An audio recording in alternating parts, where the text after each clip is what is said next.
Noong panahon, mayroong masaya at matabang pamilya ng patatas sa nayon. 4 sila sa kanilang pamilya.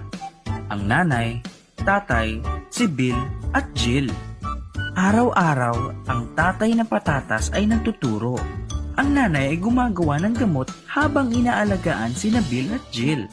Araw-araw naglalaro sina Bill at Jill habang tumutulong kapag sila ay kailangan. Sa oras na sila ay natapos ng maglaro at makauwi, gabi na at nag-aalala na ang nanay ng patatas.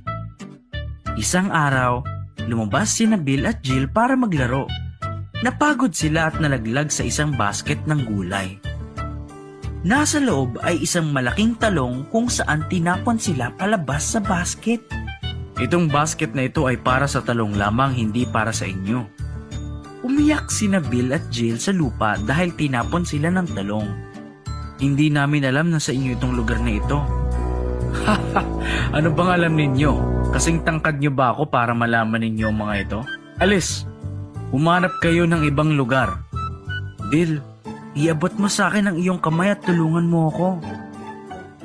Ito, kunin mo ang kamay ko at tumayo ka. Hindi tinulungan ng talong at okra sina Bill at Jill. Umuwi nang umiiyak sina Bill